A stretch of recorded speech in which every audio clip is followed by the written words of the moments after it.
Hello everyone, आज अपन एक अपने एग्ज़ाम में आए हुए क्वेश्चन के साथ हैं। स्पेशली अपने पास जो 10th क्लास का जो एग्ज़ाम हुआ था उसी का अपना एक क्वेश्चन है, वही अपन यहाँ पे सोल्व करने का प्रयास करेंगे। क्वेश्चन क्या था और बड़ा सिंपल सा क्वेश्चन दिया हुआ था, इलेक्ट्रिक करंट से अपना रिलेटेड क्वेश्चन रहा हुआ है। वो ये है कि किसी बल्ब के अंदर कोई अपने पास क्या दिया हुआ है, एक current of 0.5 ampere is drawn by filament of electric bulb. किसी इलेक्ट्रिक बल्ब के अंदर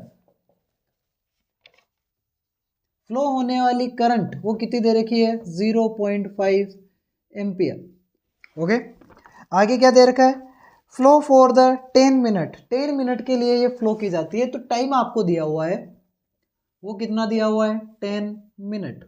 और आपसे पूछा क्या है, तो find out the amount of electric charge. आपको चार्ज की वैल्यू यहाँ से फाइंड आउट करनी है।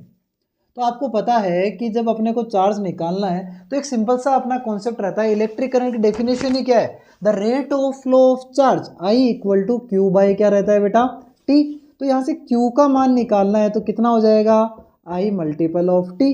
तो क्यू इक्वल टू आई कितना दिया हुआ है, 0.5 मल्टीपल। जब टाइम की बात करते हैं तो टाइम आपको पता है स्टैंडर्ड यूनिट में किस में काउंट किया जाता है, सेकंड के अंदर। तो ये मिनट में दिया हुआ है, तो इसको अपन 60 से अगर मल्टीपल कर दें तो कितना आ जाएगा, 600 सेकेंड। तो यहाँ पर कितना आ जाएगा, 600। तो Q इक्वल टू 0.5 मल्टीपल 600 यानी कितना आएगा, 300 कूलाम। तो टोटल कितना चार्ज फ्लो होगा, 300 कूलाम इस पूरे के पूरे सर्किट के अंदर, बल्ब के अंदर फ्लो होता हुआ अपने को दिखाई देगा। ये था आपका एक छोटा सा क्वेश्चन जिसके अंदर ये पूछा गया था। और इसके साथ ही एक चीज़ और पूछी गई थी कि what is electric current. Electric current क्या है, तो इलेक्ट्रिक करंट क्या होती है, the rate of flow of charge. किसी भी आवेश के प्रवाह की दर क्या कहलाती है, विद्युत धारा। और इसकी जो यूनिट है वो यूनिट क्या आती है करंट की, चार्ज की तो क्या होती है बेटा, कूलाम अपॉन सेकेंड, जिसे अपन किससे डिनोट करते हैं, एम्पियर से डिनोट किया जाता है। यही था आपका क्वेश्चन। आई होप आपको समझ में आया होगा।